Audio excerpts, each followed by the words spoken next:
Bonjour à tous, ici Jojol67 et bienvenue dans cette vidéo test complet de l'iPhone 5. Deux coloris au choix, noir ardoise et blanc argenté, trois capacités différentes, 16Go, 32Go et 64Go.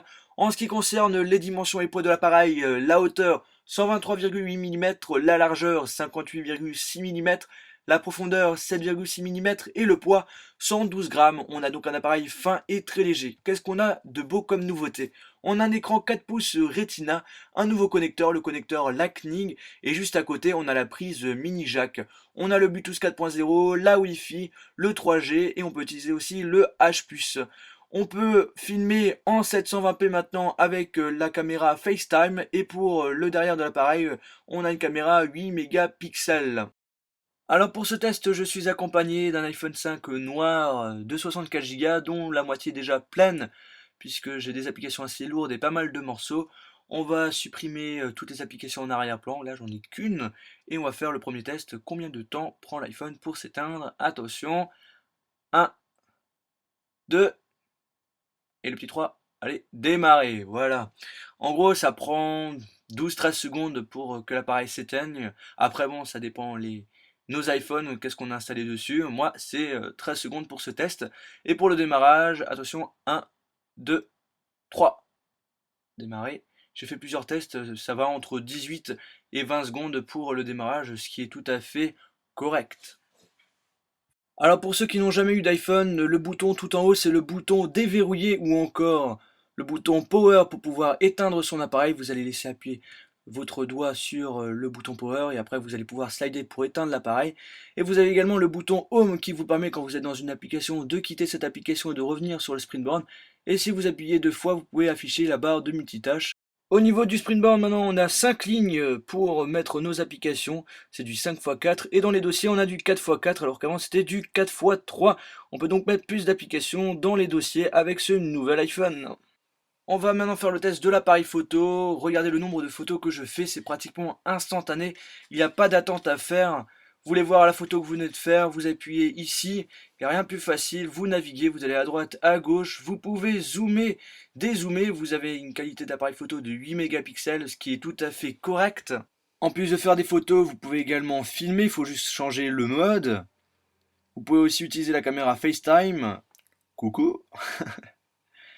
Vous pouvez aussi utiliser le flash, vous pouvez le mettre en mode auto, vous pouvez l'obliger à activer le flash. Donc c'est à vous de voir. Voilà le flash. Petite nouveauté aussi dans l'application appareil photo, l'option panorama. Vous allez de gauche à droite pour faire votre photo panoramique. Et franchement, c'est super facile à utiliser. La qualité est vraiment bonne. Comparé à certaines applications comme 360 Panorama, il n'y a rien de plus facile. Et moi, je dis chapeau Apple de nous proposer une fonctionnalité aussi facile à utiliser dans l'application appareil photo. Nous avons un changement d'application photo. Quand vous voulez par exemple partager une photo, en cliquant sur l'icône à gauche, vous n'avez plus les petits textes, mais on a des icônes, des applications qu'on va utiliser pour pouvoir partager notre photo. Donc c'est une petite nouveauté qui nous permet d'utiliser justement l'application photo encore plus facilement. On a également sur ce nouvel iPhone Siri. Ouvre l'application YouTube. Siri qui propose de nouvelles fonctionnalités sous l'iOS 6. Mais aussi une plus grande rapidité. Quel temps fait-il aujourd'hui à Strasbourg? Si vous voulez voir les différentes fonctionnalités que nous propose Siri pour notre langue, rien de plus facile. Quand vous allez faire appeler Siri, vous allez appuyer sur le petit i comme info et là vous aurez toutes les possibilités que nous propose Siri.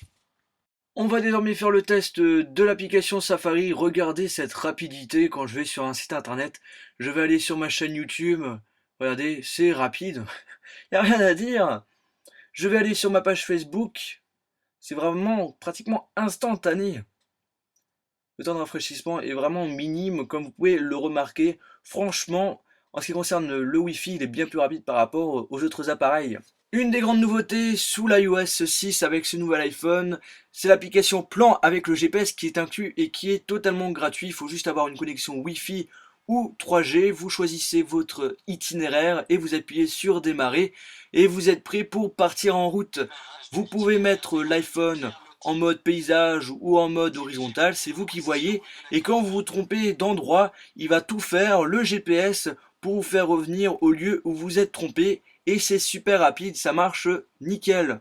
Alors c'est très simple, vous allez dans la barre de recherche, vous pouvez taper n'importe quelle ville. Allez, je vais dire, j'ai envie d'aller à Strasbourg. Voilà.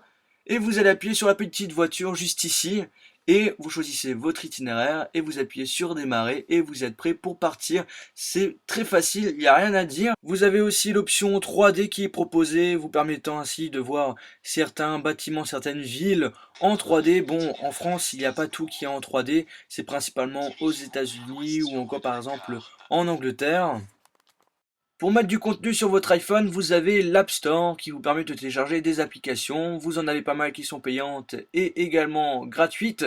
Quand je dis payante, ça va de 0,79 € à 50 €, 100 €, mais la plupart sont pas très chers. Vous avez également l'application iTunes qui vous permet de télécharger de la musique, de louer des films, de télécharger des séries. Vous avez également iCloud qui vous permet de sauvegarder vos contacts, vos courriers, vos notes, des documents, des photos directement sur un serveur Apple. Ce qui est sympa, c'est de sauvegarder automatiquement votre iPhone avec iCloud, plus besoin d'avoir iTunes. Donc vous avez 5 Go qui sont gratuits. Après, si vous voulez avoir plus de stockage, il faudra payer un forfait chaque année. Vous avez aussi Passbook qui n'est pas très utile pour l'instant en France, qui vous permet d'enregistrer vos billets d'avion, de train, vos cartes de fidélité, des coupons directement sur son iPhone. Et pour finir, vous avez le Notification Center qui regroupe toutes les notifications de votre iPhone. Vous pouvez tweeter, vous pouvez publier un statut sur Facebook. Vous avez la météo, la bourse. Vous avez plein de petites gadgets que vous pouvez installer sur le Notification Center. Si je devais faire une conclusion, je dirais que cet iPhone est magnifique. Il est rapide, léger, beau, facile à utiliser et surtout fiable. Les points forts, premièrement, sa rapidité due à son processeur A6 2 cœurs avec une fréquence de 1,2 GHz et de sa RAM de 1 Go. Deuxièmement, la qualité graphique avec sa puce graphique 3 cœurs. Et enfin, pour finir, troisième point, son écran Retina 4 pouces. Le point faible, puisque pour moi il n'y en a qu'un, c'est qu'il n'y a pas de réelle innovation, il n'y a pas de changement flagrant par rapport à l'iOS 5. Si on devait comparer l'iPhone 5 à l'iPhone 4S, à part des changements de rapidité, à part des changements extérieurs, il n'y a pas de changement, on va dire, logiciel. Par exemple, l'année dernière, c'était Siri, alors que là, sur le 5, il n'y a pas le petit plus qui fait une réelle comparaison avec l'iPhone 4S en ce qui concerne le logiciel. Par contre, c'est un iPhone qui est magnifique, je vous le conseille. Si vous pouvez vous l'acheter, vous n'allez pas être déçus, ça je vous le promets. J'espère que la vidéo vous a plu, n'hésitez pas de vous abonner sur ma chaîne YouTube, cela va vous permettre de voir toutes mes futures vidéos que je vais sortir prochainement, de me suivre sur Twitter, d'aimer ma page Facebook et de visiter le site internet iPod Touch the Pro. Merci à tous et à la prochaine.